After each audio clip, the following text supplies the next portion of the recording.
Shove it, man! Alright, shove it squad, it's the Hawk here. Who's ready for an additional jab to the jaw this week? Seeing as I finally, after 6 months, managed to get the third part of World Wrestling Allstars onto YouTube, I figured screw it. Let's get the final part 4 done now, and then I can delete this steaming pile of bird turd off my hard drive and we never have to look at it ever again. We watched the Retribution pay-per-view last time, which featured a main event of Sting versus Lex Luger, and it wasn't very good. In fact, it was one of the worst pay-per-view main events I've ever seen. The Hawk does have to correct something first though. I actually made a mistake on the last video. I think I said that Lex Luger had his second to last match in this show. It was actually his second to last TV match. Hit me with a brick, the Hawk makes mistakes, I'm human alright. I thought it was a bird. So just 2 days after that incredible title win, he lost the belt to Sting on a house show in Switzerland of all places. So what was the point? You made us sit through that terrible pay-per-view main event just to beat him on the next show. Why? So Sting is the World Wrestling All-Stars champion now, probably for the best. Our final entry takes place 6 months after the last pay-per-view. And let me tell you, it is not going well for World Wrestling All-Stars at this point. All the main eventers and best talent have been signed by TNA and WWE, so there's not really much left for them to gather. World Wrestling All-Stars practically is TNA at this point, they're borrowing half of their talents. So because it was going so badly, they decided they were going to close World Wrestling All-Stars, but they were going to unify their belts with the TNA belts. And when I say all the belts, there were 2 World Wrestling All-Stars belts. We're in New Zealand for this show, so World Wrestling All-Stars has almost come full circle with them starting out in Australia. 3,000 fans in attendance for this pay-per-view, The Reckoning. 3,000 isn't actually that bad considering how bad these shows are. Alright, let's do it. World Wrestling All-Stars The Reckoning. Is it the worst ever wrestling? The show starts with a New Zealand war dance. They do the haka. These warriors just look like starving Samoans. The commentary team still hasn't changed. It's Jeremy Borash and gifted Glenn Gilberti. How is he gifted? The first wrestler we see is a miserable looking man in a Superman top with greasy long hair. Not a good first impression, WWA. This is Mark Mercedes, an Australian wrestler. I assumed he was a complete nobody, but he actually had some matches in WCW in the early 90s. He was also trained by Dean Malenko.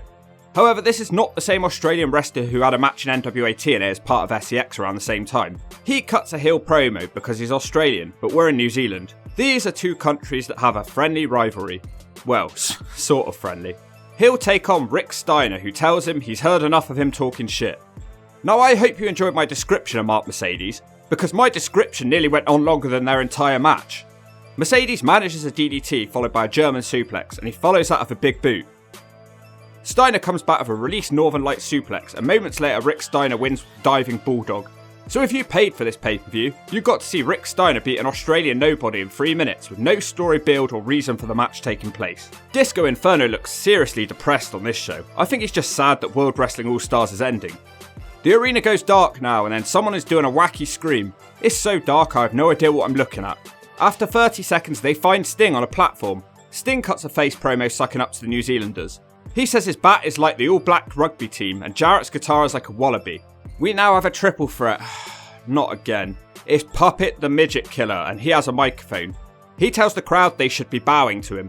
He explains that his mission in life is to kill all midgets until he's the only one left and this would somehow make him a star. He faces the midget Meatball, who is actually the world's largest midget. This guy appeared on the 5th ever episode of TNA. So does that make him a TNA legend then? He also cuts a promo saying that Puppet hasn't destroyed him yet, but they need to work together tonight. The third man is of course Tio, who Disco describes as a young Dave Penza. Puppet rolls up Meatball before the bell is even sounded, so why is the referee counting it then? Meatball kicks out and hulks up, but now Tio has just about made it into the ring. He takes out Puppet in the corner and then dodges Meatball as he crashes into Puppet. Tio tries to run at Puppet, but he's smacked down. It looks bad, the punch obviously didn't connect. Tio is fine and he starts working on some nut-related offense. The midgets aren't working together. Meatball hits a cartwheel into an elbow on Puppet. Meatball just looks drunk, he's charging around and falling over all over the place. Puppet and Meatball try to work together, but Tio dodges and Puppet is smashed off the apron. 619 by Tio on the Meatball. The crowd are very lively for this match. Tio wins the match with the Swanton Bomb. Dude, I was watching the World Wrestling All-Stars thing the other day, man. And this dude, Tio the Midget, he stole my Swanton Bomb finishing maneuver, man. And it looked like shit. Man, I'm going back to Carolina. And I'm going to tell my stoner friend Shannon. All about you, T.O. man. The midget dances with happiness to celebrate his win. So 2 bad matches. I feel sorry for you if you paid for this show. Now we have some pre-tape segments. It's Johnny Swinger who has nothing interesting to say, followed by Kazarian who talks about how handsome he is and how he's the future. He's yet to make his TNA debut still at this point, but he would be a month after this. The next one is a hardcore match. It's Devon Storm, the former Crowbar. This is a good time to mention that there was actually a WWA hardcore belt which was won by Crowbar around the time of their first ever pay-per-view, but then they abandoned the belt straight away. There's so many cases of belts being vacated in this promotion. He takes on Konad. Hopefully this is going to be longer than his last World Wrestling All-Stars match. It doesn't take long for Crowbar to start using a cane on Konad. He gets a 2 count and quickly follows it with a leg drop. Storm's flying everywhere. He splashes into the ring and follows it straight away with a lion salt for another 2. Disco's complaining that nobody is trying to use a knife to stab in the gut. It's Konad's turn now to hit some offense. He uses a chair once, followed by a trash can lid once. Konad now hits the facebuster once and he uses the rolling clothesline to send Storm out the ring. He sends Crowbar into a barrier out there. They head up the ramp now where Konad keeps smashing his opponent into a statue's nutsack. Crowbar sends Konad into the entrance decorations, they almost topple over. Now he does it again and this time the set collapses. Why did they decide to destroy the set with only 3 matches in? Seems like a waste of time and money. They come back to the ring for like a second before Konad throws Crowbar out of the ring onto a guardrail. That's just a 2, but the crowd liked it. Konad suplexes him back into the ring for another 2. Crowbar comes back at him with a Northern Light suplex whilst holding onto the steel chair. They go back to using the crowd barrier now. Crowbar lays Konad on it and then splashes him from the ring. That's the end of the match, believe it or not. A very uneventful hardcore match. Crowbar has been the MVP of WWA, but this is his weakest match. I bet the crowd were disappointed too because they were chanting "we want tables" for the whole thing. Maybe they didn't have one. A disappointing match, but the best so far. Chris Sabin is interviewed now. He's wearing his SEX attire and he's the X Division champion.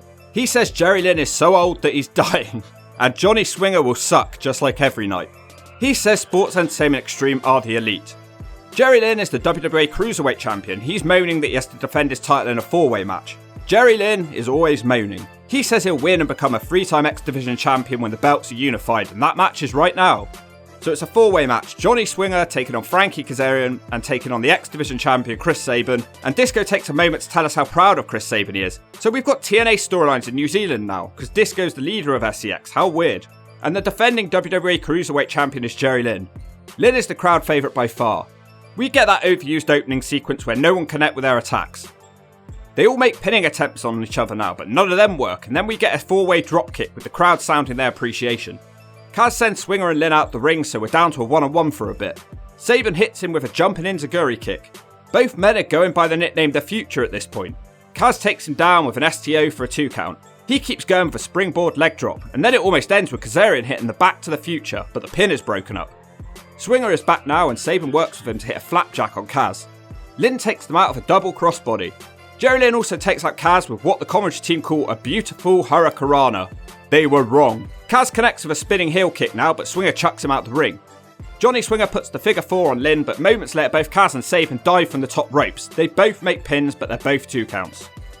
Jerry Lynn and Chris Sabin have a really nice trade-off now. Lynn gets the better of it with a head scissors and a turtle whirl. Sabin, Lynn and Kaz now combine for a sunset flip German suplex spot, but Swinger breaks up the pin. Jerry Lynn puts on a dragon sleeper and Kaz tries to flip into an Indian deathlock, but he stumbles. Kaz turns that into a double inverted DDT. Poor old Kazarian isn't really having a good night here. He dives out of the ring onto Swinger, but he misses him and smashes his face on the floor. Jerry Lynn hits a much better dive to the outside. Sabin takes a rest in the ring for a bit and wow, never seen that from Sabin before. A springboard plancha where he hangs in the air. Beautiful move. The match continues being pretty insane. Sabin hits a release German on Kaz from the top rope. The crowd show their appreciation for that one. Sabin hits a nice twisting backbreaker, but now he's immediately hit by the wave of the future.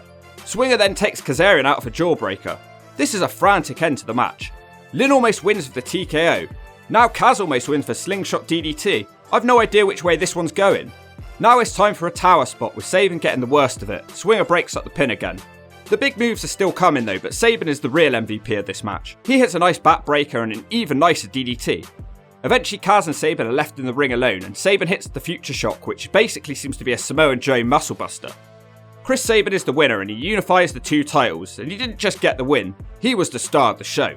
An excellent 4-way match that is light years ahead of anything else on this show. Unfortunately, I doubt many people have seen this one, which is a real shame. Disco's really happy for Sabin and says this makes Sports Entertainment Extreme even stronger. I'm not sure if this title win is mentioned on TNA TV. We're about the time that this happened right now. We'll have to see on the next episode of TNA because that might be the one. The show dramatically slows down now as Shane Douglas with a broken arm is here to cut a promo. He says he's the man who shaped wrestling in the 90s. He calls Vince McMahon a piece of shit who turned wrestling into a cartoon.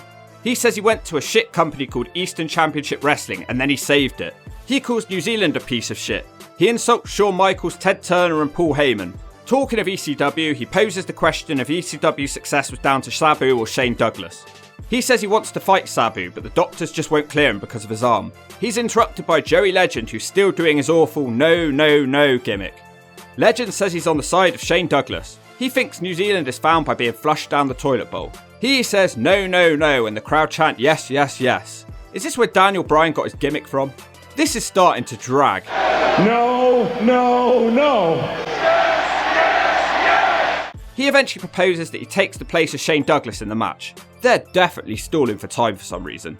He now proposes that they become a team called the Double Threat in the future. Douglas asks him to break Sabu's neck tonight. They take so many shots at New Zealand it's getting repetitive. After fucking 11 minutes the segment ends. I never thought I'd be so glad to see Sabu. I don't think this is meant to be a hardcore match, so I'm not sure what we're going to get here. Shane Douglas is on commentary. Sabu hits the first big move of the match with a springboard DDT. He misses his follow-up move and Legend bails to the outside of the ring, but Sabu quickly dives on him. Back in the ring, Legend gets the advantage with a kip-up clothesline, which almost goes wrong. Legend's now taking the piss out of the hacker. He seems to be trying to moonsault, but he's launched out the ring and onto the guardrail. I guess it is a hardcore match then, because Sabu has a chair now. He dives out the ring and flies to the outside onto Legend. Oh, so there are tables here, I guess I was wrong earlier.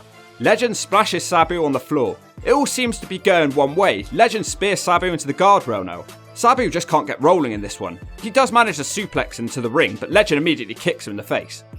A bit later, Sabu throws a chair in Legend's face and hits the Arabian Facebuster.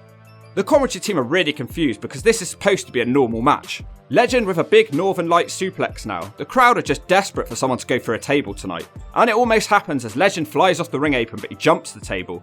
A new move for me now, it's a cross-arm powerbomb that he calls the Legend Bomb. That doesn't get the free though, but I like seeing it. Legend wants to dive again, but he falls in his nutsack and Sabu hits a jumping Frankensteiner and the Rainbow Kick. Sabu misses his next dive and Legend kicks him in the head. Legend is certainly busting out some different moves here. It's a spinning choke bomb now. For the third fucking time, Legend tries a dive. What an idiot. Sabu blocks him with a chair and hits the Arabian Press for another two. The chair dive now doesn't work for Sabu and Legend drops him face first onto the chair. The crowd start going nuts now as Legend is laid on the table. Sabu dives off the chair from the ring and crushes him with a leg drop. They both make it back to the ring, but it's just a two. He wants to triple jump moonsault off the chair, but he trips over Legend. Sabu is so annoyed he just throws the chair into Legend's face. This match has become so clunky at the end. They fight on the top rope, but they both seem confused about what spot they're trying to do. Sabu throws a chair at him again and then goes to the other corner to hit the Arabian Facebuster, and that's the three. Douglas beats Sabu up after the bell. A 17-minute match which desperately wanted to be a classic. Unfortunately, it was too clunky and the crowd seemed to have cooled off for this match. It was fine, but it was too long and a bit botchy. More promos. The owner of WWE is here now, Andrew McManus. He has written down his script. So unprofessional. He's going to be interviewing Bret the Shitman Fart. I can't believe Bret is back in the WWE. Bret has a haircut like a soccer mum. He says he's not going to take too long with this promo, and he's actually telling the truth. It went 4 minutes. He recently suffered a stroke and this is the first time he's come out in public since. He talks about how he was talking to someone in the WWE recently and they told him they watched him on a WWE show and now his stock's at an all-time low. Someone in the crowd loudly shouts, "Bullshit." Having seen me on a WWE show, he said that my stock was at an all-time low. Bullshit! And I got news for him because I don't have stock. It's also the 4-year anniversary of Owen Hart's passing. He brings up the passing of the British Bulldog, Kurt Hennig and Miss Elizabeth. He ends the interview by saying that he's a survivor, but nobody gives him a fiver. Up next, a wild Slapnuts appears. Double J, Jeff Jarrett. He's interviewed by Scott D'Amore, the adult baby. Scott tells him that he has the chance to have 2 world titles tonight and Jeff's eyes light up. He says he'll win tonight and that match is now. So it's the main event already, just 6 matches on this show. Jeff Jarrett, the NWA champion with his Slapnuts guitar, will take on the WWA champion Sting. Sting shoves Jeff down and he dumps in his nappy of fear. Sting continues the knockdowns as Jeff completely soils his nappy. It's practically dripping down his leg now. The crowd chant, "Let's go Slapnuts." Jarrett drops in with some punches and attacks on the ropes. The Jarrett strut gets a massive pop from the crowd. Sting fights back with a couple of atomic drops and a bulldog. Now they fight on the outside of the ring. Jarrett tries to dive off the commentary table, but Sting punches him in the gut. He also throws Jeff on the table. Nothing happens and they make it back to the ring. Sting tries 10 punches in the corner but gets smacked in the zone. This match is boring, it's nothing you haven't seen before. Jarrett puts on a sleeper as I almost fall asleep. Wake me up with a brick to the head. Sting and Jarrett are now sleeping too. They make it back up at 9 though. They collide again and Sting falls headfirst into Jeff Jarrett's slap zone. Jeff now has his guitar, but Sting blocks it with his baseball bat. Now Sting is beating up Jarrett with the bat. I guess there are no rules in the WWA. Sting tries to sting a splash, but there's a ref bump. I was waiting for that one. Sting hits the Scorpion death drop, but there's no ref. Joey Legend is here for some reason with a guitar. Rick Steiner fights him away. Why are these 4 random characters together? Sting no-sells a Jarrett dropkick and he puts on the Scorpion deathlock. Rick Steiner then smashes Sting in the face with the guitar. Why? So Rick Steiner has turned heel on the last show. It's over. Only one of Slapnut's special moves tonight because no stroke. That was such a pointless main event match. Jeff is very happy to now have 2 belts. Disco points out that in TNA land he is the #1 contender, and it's now for 2 titles. Jesus Christ, that was bad. I actually think this might be the worst World Wrestling All-Stars pay-per-view of them all. Just 6 matches and 4 of them suck Sonny Siaki's ass. The last pay-per-view was bad, but it was mainly because the main event was so bad. The lower card was fine. This show had only 2 watchable matches and the whole thing felt flat and pointless. So, that completely ends the series. We're done. It's in the shove it zone. We don't ever have to look at it again. It's going off my hard drive. Never talk about it again. Doesn't exist. It sucks. I can certainly see why this show went under. Or should I say down under? Down under Sonny Siaki's ass. The Eruption and the Revolution pay-per-views were actually pretty good thanks to the works of Crowbar, the X Division and Sabu. By the time this show rolled around, they just couldn't be bothered, let's face it. So that finally ends this mini-series. But if you like World Wrestling All-Stars, shut up or I'll leave you with scars.